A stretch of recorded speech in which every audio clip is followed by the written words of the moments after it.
Pump बिक गए, airport बिक गए, सब कुछ बिक रहा है, पर ये जो सड़क पे आम आदमी है उसको अभी भी कांग्रेस बताने में असफल रही है। तो आपको लगता नहीं कि इसकी नीति और रीति चेंज करना चाहिए? एक बात सुनिए, जिसके घर में चूल्हा नहीं जल रहा, जिसके घर में इलाज कराने के लिए मंगलसूत्र बेचना पड़ रहा है, उसके क्या कांग्रेस को बताने की आवश्यकता है? हम लोग हमेशा से कहते आए, कोई नई बात नहीं है कि मोदी बनाम बर्बादी। जिस दिन से इन्होंने प्रधानमंत्री पद संभाला, मैं तो उस दिन से कह रहा था कि ये दुर्भाग्य इस देश का कि एक ऐसा व्यक्ति प्रधानमंत्री बना है जिसने कि हमेशा से नियम, कानून और संविधान को कोई ज्यादा तरजीह नहीं दी है। और जो मैंने कहा वही हुआ। नोटबंदी किसके लिए हुई? जीएसटी किसके लिए हुई? और आज जिस प्रकार की महंगाई बढ़ रही है उससे कौन दुखी है? नोटबंदी में उन्होंने कहा था कि हम डिजिटल करेंसी की तरफ जा रहे हैं, यानी कि नोट का सर्कुलेशन कम होगा। उन्होंने 4 बातें कही थी। काला धन वापस आ जाएगा, भ्रष्टाचार समाप्त हो जाएगा, आतंकवाद समाप्त हो जाएगा और नकली नोट खत्म हो जाएंगे। क्या चारों चीजों में से एक भी हुई? नहीं हुई। कहा था इतना काला धन आ जाएगा, हर परिवार को 15-15 लाख रुपए दे देंगे, वो भी नहीं हुआ। और मैं बताना चाहता हूं,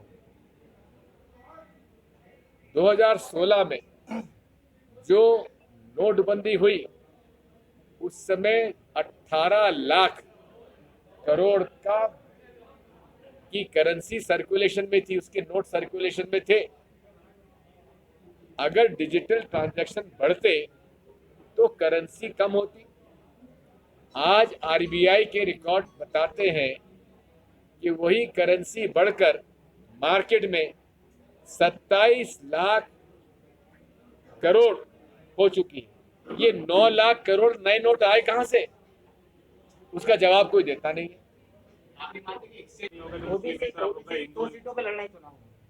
ओवैसी जो है अपना गृह राज्य तेलंगाना में सारी सीटों पे क्यों नहीं लड़ते? वहां क्यों नहीं लड़ते? बिहार में क्यों लड़ते हैं? यूपी में क्यों लड़ेंगे? केवल भाजपा से मिली जुली कुश्ती है। मैं तो शुरू से इस बात को कहता रहा, कट्टरपंथी विचारधारा चाहे हिंदुओं की है चाहे मुसलमानों की हो, एक सिक्के के दो पहलू हो। और इसीलिए दिग्विजय सिंह पर एक तरफ जहां आरएसएस ने मानहानि के दावे किए हुए हैं, वहीं ओवैसी ने भी मेरे खिलाफ मानहानि का दावा किया हुआ है। और एक फ्रॉड रामदेव ने भी किया हुआ है। तो मैं इन बातों से नहीं डरता, क्योंकि जो मैं कहता हूं प्रमाण के साथ कहता हूं। जब भारतीय जनता पार्टी के खिलाफ 19 दलों ने मिलकर 21 अगस्त को तय कर लिया है, तो फिर ये प्रश्न क्या कि पूछने की आवश्यकता ही नहीं है। यूपी में कांग्रेस नहीं देते। पर जो नोट की अदला बदली हुई थी वो आज तक फिगर कोई भी मंत्री, कोई भी सरकार का प्रवक्ता नहीं दे पाया कि कितने नकली नोट आए थे, कितने असली नोट आए थे। कोई भी आज तक बताने को तैयार नहीं है।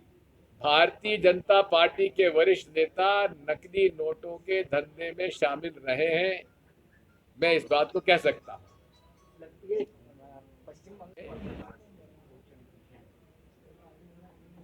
शायद डॉक्टर्स को मेडिकल बुक्स की आवश्यकता नहीं दिख रही है, उन्हें इनके विचारों की किताबें टेक्स्ट बुक में डालना चाहते हैं, ऐसा मुझे लगता है। क्योंकि जिस विचारधारा के ये लोग हैं उनको साइंस और आधुनिक विचारधारा से कोई लेना देना नहीं है। भारत को वो फिर से 18वीं और 17वीं उसमें सदी में ले जाना चाहते हैं। जावेद अख्तर साहब इस देश के एक प्रतिष्ठित विचारक हैं, इसलिए उन्होंने किस संदर्भ में ये बात कही मुझे जानकारी नहीं है, लेकिन इस देश में संविधान हमें अपने विचारों को अभिव्यक्त करने की स्वतंत्रता उसने दी हुई है और वो उनका हक है। आप उनसे सहमत हो ना हो, लेकिन आपको ऐसा कोई काम नहीं करना चाहिए जिससे कि जिस प्रकार का मैंने पढ़ा, एक कोई भारतीय जनता पार्टी के प्रवक्ता है, वो कह रहे हैं हम उनकी फिल्म नहीं दिखाने देंगे। भाई कौन से कानून में आप रोकेंगे, जरा बता दीजिए। वैसे आपने संपत सरल जी का नाम सुना, व्यंग्यकार का? उन्होंने बड़ी अच्छे तरीके से परिभाषित किया है तालिबान को।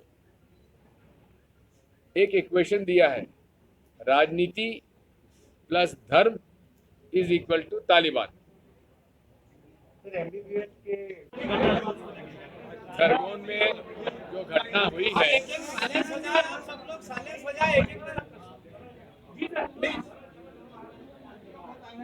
खरगोन में जो आदिवासी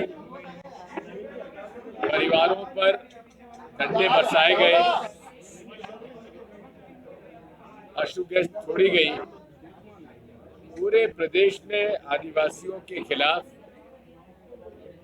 एक ऐसा माहौल बनाया जा रहा है, डराने का, धमकाने का, और पूरे तरीके से ये सब कुछ भारतीय जनता पार्टी और संघ के सुनियोजित योजना के अंतर्गत किया जा रहा है और हम इसका पूरा विरोध करते हैं। कश्मीर के मामले में मैंने जब कह दिया 370 के बारे में, तो सारी भाजपा मेरे खिलाफ बयानबाजी करने लगी, और ठीक एक हफ्ते बाद जिन लोगों के खिलाफ बयानबाजी हो रही थी उन्हीं को बुलाकर नरेंद्र मोदी जी ने प्रधानमंत्री आवास में चाय क्यों पिलाई? तब भाजपा क्यों चुप रही? क्यों संघी छुटभैया नेता क्यों चुप रहे? धन्यवाद। एमपी में निश्चित तौर पर पैटर्न है, इनके पास एकमात्र एजेंडा है, हर चुनाव में विकास की बात करेंगे, आखिरी में हिंदू मुसलमान कर देंगे। हिंदुओं धर्म खतरे में है, मुसलमान बहुमत हो जाएगा। अरे कितना झूठ बोलोगे, कितना गुमराह करोगे। एक तरफ मोहन भागवत कहते हैं हिंदू मुसलमानों का डीएनए एक है। अगर डीएनए एक है तो लव जिहाद की क्या जरूरत है, क्या आवश्यकता है? क्या कश्मीर आजाद हो गया जी, कश्मीर आजाद? ये तो आप ओवैसी जी और कांग्रेस का स्टैंड क्या होगा यूपी में? ओवैसी जी और नरेंद्र मोदी जी से पूछिए क्यों खड़ा किया है। हम लोगों पे तो राष्ट्रद्रोह के केस लग जाते हैं, ओवैसी जी भी क्यों नहीं लगते? सर जो